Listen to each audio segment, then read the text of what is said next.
Hello, welcome to Tamil Mumbai Bhanu. நான் உங்கள் Bhanu. Actually இந்த வீடியோ ஷார்ட்ஸ்க்காக தான் வந்து நான் ஷூட் பண்ணி வச்சது.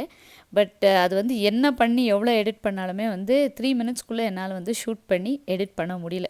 ஸோ லாங் வீடியோவாகவே கொடுத்துடலான்னு சொல்லிட்டு இன்றைக்கி கொஞ்சம் ப்ளூப்பர்ஸ் எல்லாம், அதாவது வீடியோ எடுக்கும்போது ஷார்ட்ஸ் எடுக்கும்போதெல்லாம் என்னெல்லாம் போஸ் கொடுத்துட்டு எத்தனை தடவை வந்து ரீடேக் பண்ணுவேன்றதெல்லாம் வந்து ஜஸ்ட் ஒரு ஜிஸ்ட்டில் காட்டிருக்கேன்.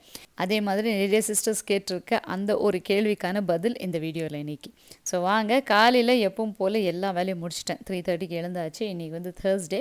ஸோ Thursday ரொட்டீன் உங்களுக்கு தெரிஞ்சே இருக்கும். ஸோ 1 pot ரெசிபி இன்றைக்கி லெமன் ரைஸ். இது வந்து நம்ம ஹாட் மில்க் கேக் ரெசிபி வந்து ரீசெண்டாக நம்ம ஸ்நாக் ப்ரிப்ரேஷன் வீடியோவில் இருக்குது, கண்டிப்பாக செக் பண்ணி பாருங்கள். மத்தியானம் லஞ்சுக்கு பார்த்தீங்கன்னா நம்ம வந்து கொண்டக்கடலை கிரேவி தான், அதாவது ஷார்ட் பிரேக்குக்கு லெமன் ரைஸ், மத்தியானம் லஞ்சுக்கு கொண்டக்கடலை கிரேவி. இந்த கிரேவியோட ரெசிபி சில சிஸ்டர்ஸ் கேட்டே இருக்கீங்க. நம்ம சேனலில் நிறைய vlogsல வந்து இந்த ரெசிபியோட டீட்டெயில்ஸ் வந்து ஷேர் பண்ணியிருக்கேன். இஞ்சி பூண்டோட சேர்த்து, இஞ்சி பூண்டு சேர்க்காது.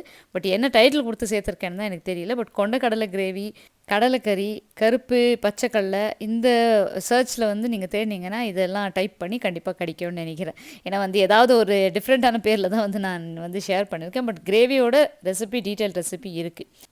ஸோ ஆல்ரெடி சொன்னேன் இல்லைங்களா, 3:30க்கு எழுந்து Thursday ரொட்டீனில் வீடு பெருக்கி தொடச்சி மேட்ஸு, கார்பெட்ஸ், கிச்சன் டவல்ஸ் இதெல்லாம் சேஞ்ச் பண்ணி அதுக்கப்புறம் பூஜை சாமானெல்லாம் வாஷ் பண்ணி பூஜை ரூமும் வந்து க்ளீன் பண்ணியாச்சு.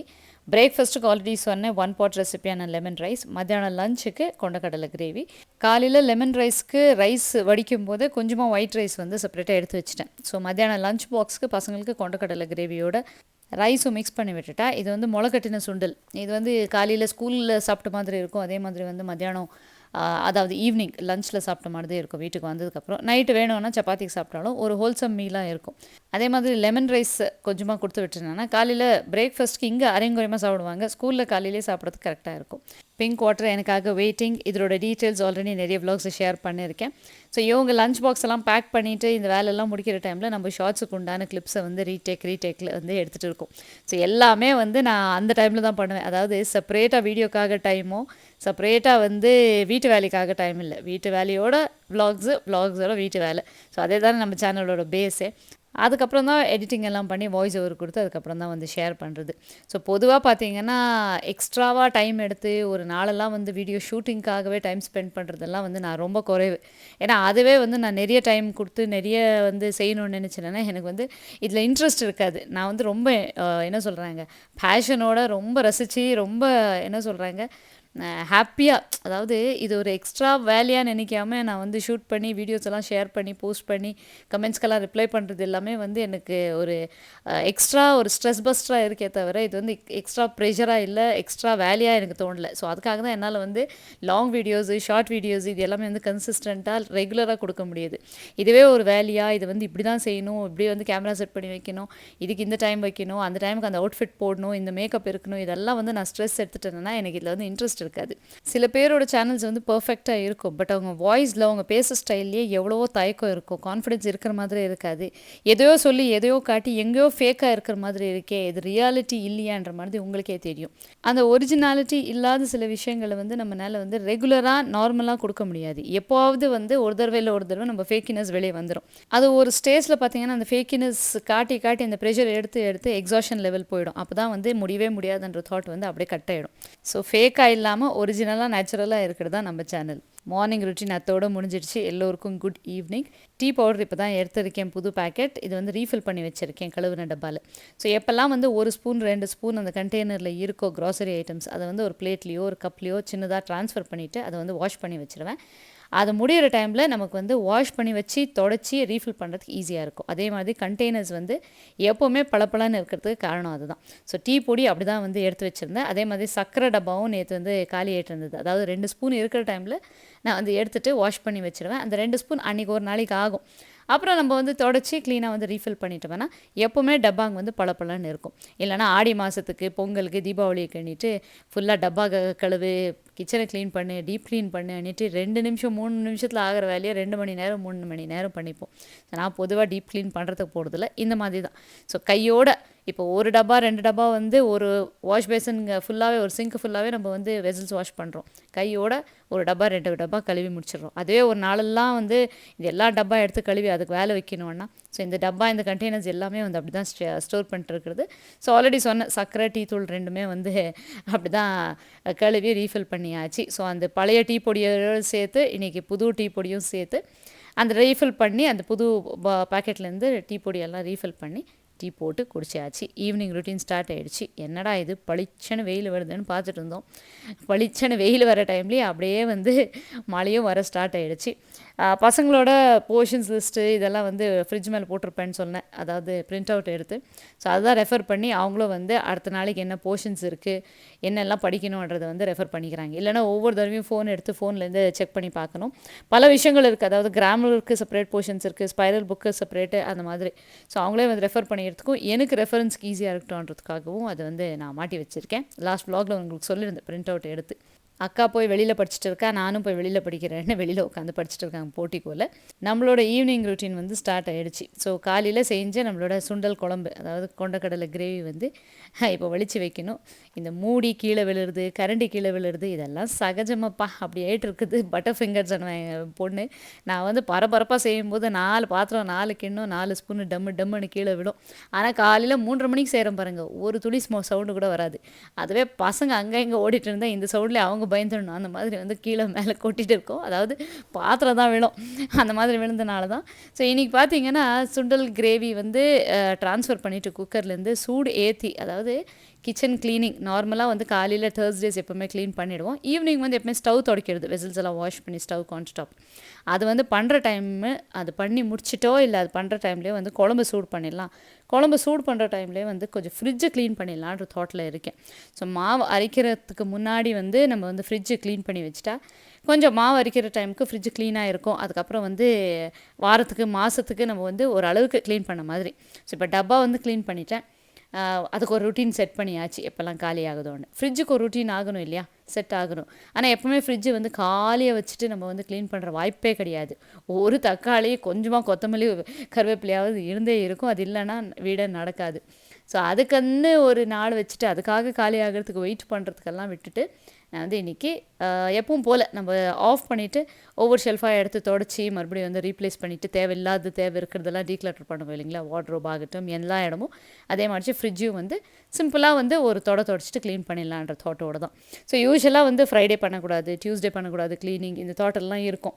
ஸோ அதுக்கு தான் வந்து 2 நாள் வந்து அது தயங்கி விட்டு அந்த நாள் வந்து அப்படியே ஓடிடுது. அப்படி விட்டது தான். ஸோ இன்றைக்கி Thursday எப்படியாவது இன்னைக்கு க்ளீன் பண்ணிட்டா தான், இல்லைனா நாளைக்கு மறுபடியும் ஃப்ரைடே, சாட்டர்டே சண்டே நமக்கு வரதும் போகிறதும் தெரியவே தெரியாதுன்னு சொல்லிட்டு இந்த குழம்பு கொதிக்கிற டைமில் யூஸ்வலாக அந்த டைம் தான் வச்சுப்போம். ஒரு 5 minutes 5 to 10 minutes அந்த குழம்பை வந்து சிம்மில் வச்சுட்டு அதை கொதி வர டைமில் சூடு ஏற்றுவோம் இல்லையா, காலையில் செஞ்ச குழம்பு இப்போ தான் வந்து சூடு ஏற்றுவேன்.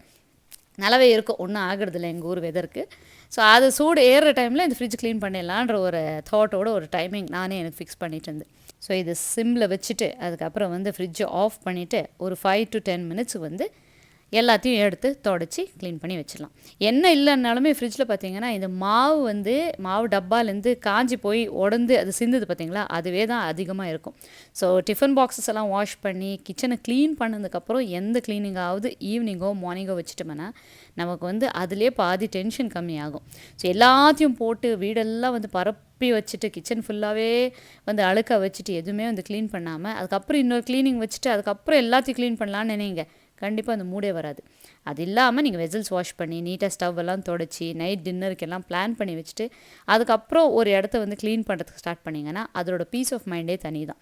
ஸோ நான் வந்து மார்னிங்லேருந்து 3:30லேருந்து 11 o'clock வரைக்கும் ஒரு டைம், அந்த டைமில் என்னெல்லாம் முடிதோ பண்ணுறனோ அதே மாதிரி ஈவினிங் இந்த 3:30 4 o'clock பசங்க வந்து சாப்பிட்டு அவங்கெல்லாம் முடித்து படிக்கிற டைமில் அவங்களுக்கு ஆக்டிவிட்டீஸ் எல்லாம் கொடுத்துட்டு அந்த டைமில் வந்து என்னோடய எனர்ஜி லெவல் மறுபடியும் இன்க்ரீஸ் ஆகும். ஸோ அப்போ மறுபடியும் வந்து அதே டைமிங் அதே மாதிரி தான் வந்து மேனேஜ் பண்ணிப்பேன்.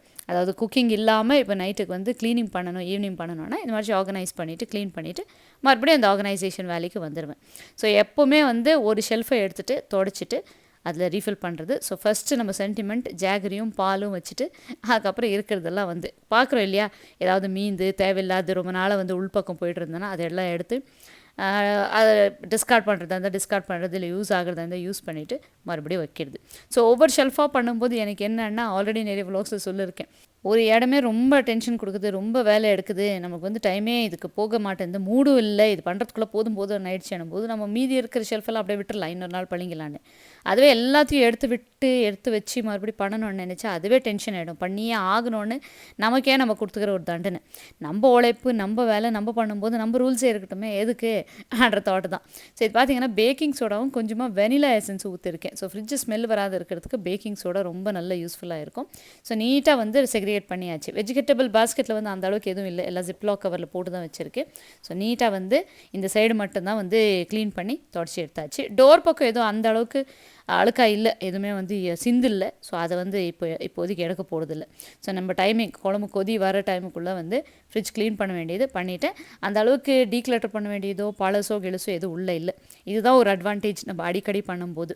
ஸோ ஒரு 15 டேஸ் 20 டேஸ்க்கு இந்த அளவுக்கு ஒரு 10 மினிட்ஸ் ஃப்ரிட்ஜை ஆஃப் பண்ணிவிட்டு நம்ம பண்ணும்போது நமக்கு வந்து கண்ட்ரோலில் இருக்குது. நம்ம வீடு, நம்ம அப்ளையன்சஸ் நம்ம கண்ட்ரோலில் இருக்குது. இன்னுமே வந்து சென்டரில் தான் கொதி வந்திருக்கு, குழம்பு சுத்தூரும் வரல. அதையும் வந்து ஒரு கலக்கிட்டு எவ்வளோ வேலை செய்யும்போது என்ன தான் வெதராக இருக்கட்டும், நமக்கு ஒரு சோம்பு தண்ணி குடிக்கலன்னா சமாதானம் ஆகாது. தண்ணியை குடிச்சிட்டே நம்ம பிரேமா சிஸ்டருக்கு வந்து 26th ஜூலை பர்த்டே, அவங்களுக்கு வந்து விஷ் பண்ணிடலாம். Prema sister, a very happy birthday. 100 ஆண்டு காலம் ஆரோக்கியத்தோட சந்தோஷமாக வாழ எங்கள் எல்லா சார்பில் இந்த விஷஸ். நம்ம சிஸ்டரோட பையன் சூர்யா வந்து வென்ஸ்டே இன்னைக்கு இன்ஜினியரிங் காலேஜ் சேர்றாங்க.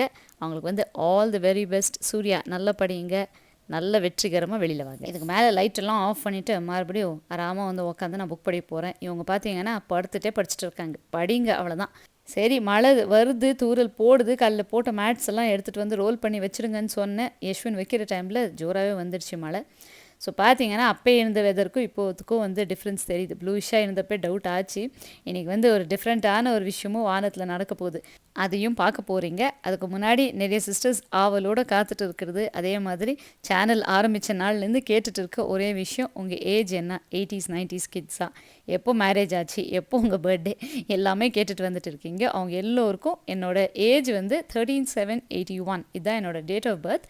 இதை வச்சு ஏஜ் கவுண்ட் பண்ணிக்கோங்களேன். நான் வந்து 33 32க்கு மேலே என் ஏஜை வந்து இன்க்ரீஸே பண்ண மாட்டேன். நீங்கள் எவ்வளோ வரைக்கும் இன்க்ரீஸ் பண்ணுறீங்க கால்குலேட் பண்ணிவிட்டு பண்ணிக்கோங்க. ஸோ இதுதான் என்னோடய ஏஜ். நிறைய சிஸ்டர்ஸ் கேட்டிருந்தீங்க. இது வந்து சொல்லக்கூடாதுன்றது கிடையாது, எனக்கே ஒரு நானே கொடுத்துக்கிற ஒரு பூஸ்ட். அந்த 32 33 மேலே ஏற மாட்டேன். ஸோ நானாக வந்து இவ்வளோ ஏஜ்ன்னு நான் சொல்லிக்கவே மாட்டேன். அவங்களா வந்து கெஸ் பண்ணால் பெட்டர் எனிட்டு. ஸோ இந்த விஷயத்தை வந்து தெளிவு பண்ணியாச்சு. இதுக்கப்புறம் வானத்தில் ஒரு அதிசயம்னு சொன்னேன் இல்லைங்களா? ஸோ பார்த்தீங்களா, ரெயின்போ, வானவில். என் பையன் வெயில் வந்து மழை வந்து போதே சொன்னான், இன்றைக்கி வந்து ரெயின்போ வரப்போகுது. நீங்கள் சொல்லுவீங்க இல்லையா, வெயில் வந்து மழை வந்துச்சுன்னா ரெயின்போ வரும்னு. இப்போல்லாம் எங்கடா வருது, எங்கடா தெரிய போகுது அண்ணன். அவன் சொன்ன மாதிரி அவனே வந்து கொஞ்சம் நேரம் கழித்து வெளியில் போயிட்டு ரெயின்போ நான் சொன்னேன் இல்லைங்களா பாருங்கன்னு சொல்லிட்டு அவங்க அக்காவை என்ன அவங்க ஆயாவெல்லாம் கூட்டிகிட்டு வந்து காட்டிகிட்டு இருக்கான். சூப்பராக இருக்குது. ரொம்ப வருஷம் கழித்து, ரொம்ப நாள் கழித்து பார்க்குற ஒரு இடம், ஒரு விஷயம். இப்போல்லாம் வந்து பார்க்குறதுக்கே அற்புதமாக இருக்குது. சுற்றியும் பில்டிங்காக இருக்குது. நம்ம தலை தூக்கி வானத்தை பார்க்குறதே பெரிய விஷயம். ஸோ அப்படி பார்த்து ரசிச்சு ஆச்சு. ஸோ நாளை எண்ட் பண்ணுறதுக்கு முன்னாடி இப்போ நிறைய சிஸ்டர்ஸ் வந்து கேட்டுருக்கிறது, உங்களோட செடிங்கெல்லாம் என்ன ஆச்சு? இப்போ புதுசாக பார்க்குறாங்க, அதாவது ஸ்டார்டிங்கில் பார்த்தாங்க, நடுவில் விட்டாங்க, மறுபடியும் இப்போ பார்த்துட்டு இருக்கவங்க சொல்லிட்டு இருக்காங்க, கேட்டிருக்காங்க, செடிங்க என்ன ஆச்சு, ஜூம் பண்ணி காட்டுங்க, எங்கே ஹைபிஸ்கஸ் செடிங்கன்னு எல்லாமே இந்த ஃபோட்டோவில் தான் இருக்குது, வீட்டில் எதுவும் இல்லை. ஏன்னா வந்து ஒரு சீசனில் உங்களுக்கே தெரியும், அதை பற்றி டீட்டெயிலாக சொல்லியிருக்கேன். கஷ்டமாக தான் இருக்குது. பட் போர்ட்டிகோக்கு இடம் வேணுன்றதுக்காக நாங்கள் வந்து டெமோலிஷ் பண்ணி எந்த செடிங்களும் வைக்கல.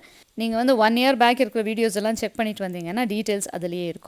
அதே மாதிரி நான் ஹைப் பண்ணுங்கன்னு சொல்லி கமெண்ட்டில் ஹைப் பண்ணுங்கன்னு சொல்லி கேட்டது ஒரே ஒரு வார்த்தை தான். நிறைய சிஸ்டர்ஸ் வந்து ஹைப் பண்ணி நம்ம சேனலோட ரீச்சை வந்து கொண்டு போயிட்டே இருக்கீங்க. பண்ணுற எல்லோருக்கும், ஹைப் பண்ணுற எல்லோருக்கும், வியூ பண்ணுற எல்லோருக்கும், சப்ஸ்கிரைப் பண்ணுற எல்லோருக்கும், பாசிட்டிவ் கமெண்ட்ஸ் கொடுத்துட்டு இருக்க அத்தனை நல்லுள்ளங்களுக்கும் என்னோட மனமான்ற நன்றிகள். இதே மாதிரி உங்களோட லவ் அண்ட் சப்போர்ட்டை கண்டிப்பாக கொடுத்துட்டே வாங்க. நம்ம சேனல் ஸ்டாக்னன்ட் ஆகாமல் ஸ்லோ அண்ட் ஸ்டடியாக மூவ் ஆகிட்டே இருக்குது. அது காரணம் நீங்கள் மட்டும்தான். ரொம்ப ரொம்ப நன்றி. இன்றைக்கி vlog பிடிச்சிருந்தா லைக் பண்ணி ஷேர் பண்ணுங்கள். கண்டிப்பாக அடுத்த வீடியோ ரொம்ப ரொம்ப லாங் வீடியோவாக இருக்கும். தேங்க்யூ ஸோ மச் ஃபார் வாட்சிங். Bye for now.